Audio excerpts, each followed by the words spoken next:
嚟到我哋長江三峽行程嘅第7日啦，我哋嚟到重慶喎。咁我哋住嘅酒店咧就係 Sheraton Hotel， 連續住2晚嘅。咁呢個 location 係非常之好啊。其實周圍都好多酒店嘅民宿，喺呢個嘅解放碑嘅附近。我哋由即係由酒店行落嚟咧，轉彎都唔使2分鐘咧，我哋就可以咧嚟到呢個嘅解放碑啦。咁因為喺重慶市咧，有80% 嘅景點咧都係由解放碑嗰度開始行去嘅。我哋可以行到去18梯啦、洪崖洞、山城步道，甚至去到長江索道都可以係由呢個地方開始行去嘅喎。咁成個呢一個嘅解放碑咧有27.5米高，咁佢係八角形嘅柱體啦，個碑頂有4個鐘嘅。咁佢對於喺重慶呢個嘅地方啦，啲市民咧，佢具有一個好歷史嘅意義嘅。咁佢最初呢個碑體咧，最初係喺1940年咧已經係建成㗎啦。咁佢有幾個名㗎？咁最初咧就係叫做精神堡壘，咁後嚟咧佢就改咗為叫做抗戰勝利記功碑。咁直至到係10年後啦，1950年咧更加將佢改名為，直至到而家就不僅係全國唯一一座嘅紀念中華民族抗日戰爭勝利嘅紀念碑咁樣。咁當我哋喺紀念碑嗰度影相嘅時候咧，就巧遇咧有3個咧來自韓國嘅女仔啦，咁啊同佢哋一齊傾下偈，影咗張相留念添。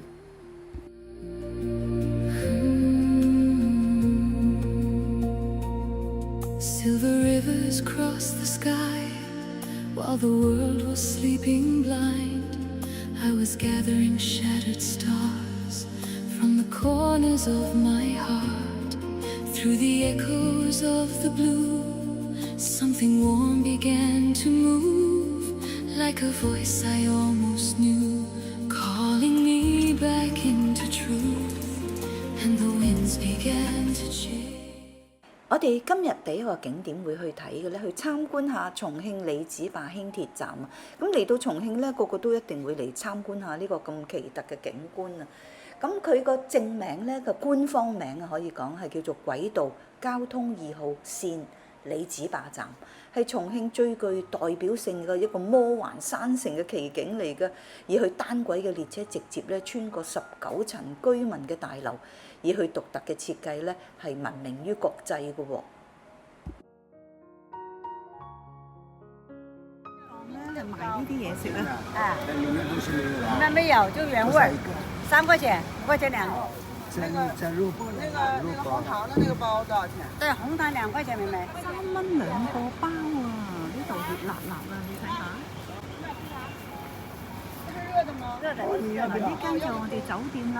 要小米粥嗎？好，繼續行下先。嗱，呢邊咧，向上高行咧，就比較係貼地啲，就唔係賣名牌嘅地方嚟嘅，係街坊啲啊，前面又有街市啊咁樣。好啦，我哋又喺呢邊行下先。喺酒店向上行咧，就見到咧嗰啲樓房咧比較簡陋啲，所以同前邊行咧好近嘅地方一個好大嘅對比嘅。咁嗱，見到我離遠先係以為玫瑰花喎，原來係山茶花嚟嘅，亦都係重慶市嘅市花嚟嘅。好啦，9點搭4度啦，我哋開始出發啦。重慶呢個城市係一個非常之獨特同埋歷史悠久、好多歷史嘅故事嘅地方啊，城市啊。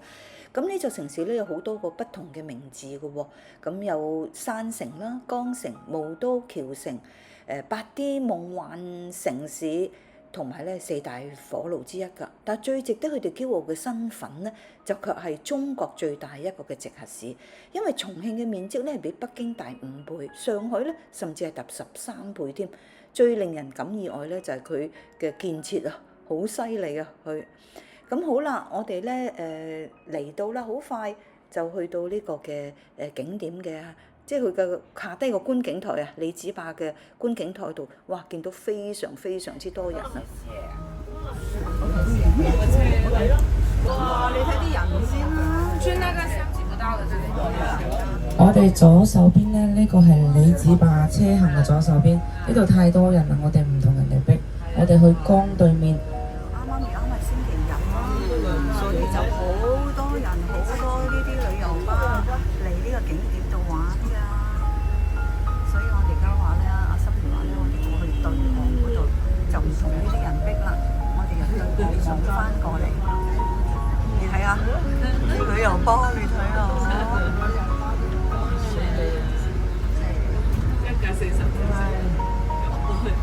啱咪4包，點止10架呢度啊？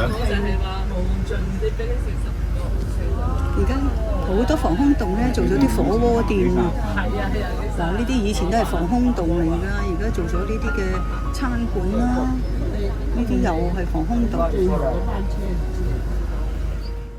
其實如果真係想影到啲比較空間感，即係震撼啲嘅相啊，特別啲嘅相咧，就喺呢個里子壩站嘅車站嘅下方嘅側邊嗰個嘅觀景台啊，個平台嘅斜對面影上去咧，就會拍攝得一啲好特別好靚嘅相㗎。咁因為免即係太逼人啦，我哋都係行過去呢個江嘅對面遠望過去睇呢個嘅里子壩站咁樣。咁都係一個幾特別嘅一個嘅體驗嚟嘅，去觀賞下、參觀下呢個重慶一個咁特別嗱。你睇下喺嗰啲第6至第8層嘅樓房咧，穿過個車站就喺中間嗰度噶啦，穿過出嚟啦，都幾密噶喎。我發覺佢嗰啲車咁，有向入嚟啦。咁好多人就好似我咁啦，擘大個口喺度去玩咧，就係話去食咗呢個嘅地鐵。呢個輕軌嘅地鐵咁樣嘅。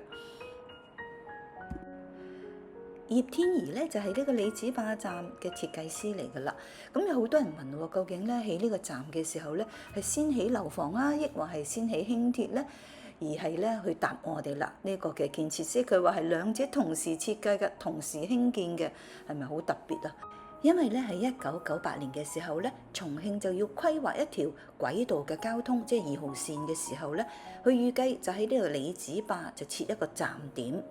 咁不巧地咧，當時一家嘅房屋開發商咧已經係剛好咧係買咗呢幅嘅地皮啊，去準備興建一座咧係19層高嘅居民大樓啊。咁面對住車讓樓啊，還是係樓讓車呢兩難咧？軌道交通公司咧就同呢個房屋建築商咧就坐低落嚟談判啦。咁最終咧有個好大膽嘅決定啊，佢係將車站同埋居民嘅大樓咧係聚集喺同一棟嘅建築裡面，咁兩邊咧就一齊起啦。當年咧係1998年咧係30歲嘅葉天儀老師咧，佢係重慶大學嘅土木工程系嘅教師嚟嘅，咁佢就接咗呢個項目咧就帶領住佢嗰個團隊咧，係創造咗呢一個咁神奇嘅建設啦。喺呢個嘅咁特別嘅軌道穿過呢啲樓房咧，我就諗啦，一定係會好嘈啦，係咪？咁當然咧亦都有啲嘈嘅聲嘅。咁但係咧，我睇翻啲資料講咧，佢話咧呢個嘅輕鐵站咧喺設計上咧，佢運用咗一個極之高嘅降噪嘅黑科技。咁根據啲樓房啲居民嘅真實反應咧，同埋環保嘅部門嘅監察咧，佢當列車進入呢個大樓嘅時候嘅聲音咧係非常之細嘅，甚至係比樓下嘅馬路嘅汽車嘅喇叭聲咧仲要安靜添。咁我繼續查下啲資料啦，佢話咧雖然我哋肉眼咧睇到呢個輕鐵咧係穿過呢個大樓，但係實際上咧大樓同埋個軌道咧係完全獨立兩個嘅結構嚟㗎。個軌道咧由6根嘅承重柱同埋雙柱樓嘅90多根嘅柱子咧係留咗一個20多厘米嘅安全空隙。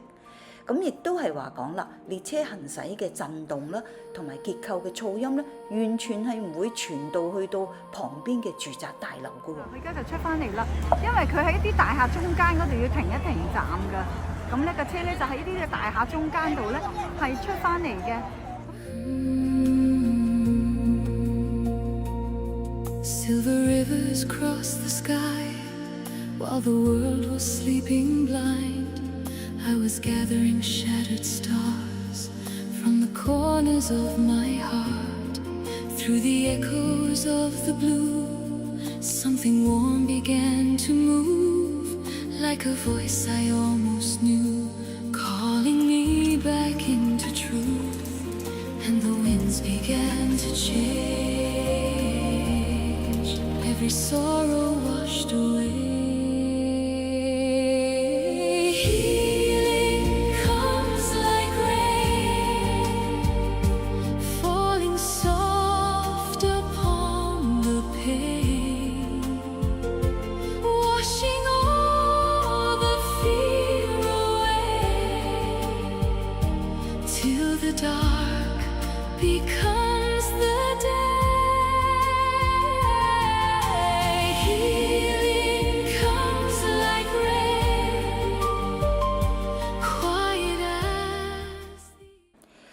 我嚟咗呢個嘅第一個嘅景點李子壩輕鐵站，留下一個好深刻嘅印象。特別知道葉天怡呢個老師咧，佢係去籌劃計劃去起呢個嘅項目嘅時候咧，佢只得30歲，一個好偉大嘅一個好好嘅建設，真係好神奇、好震撼我嚟到。咁好啦，我哋會繼續會去下一個景點㗎啦。好多謝大家收睇呢條片啦，咁下一條片大家再見啦。賴生擘大口。 Forgotten memories. Every tear river flows to a place where mercy grows.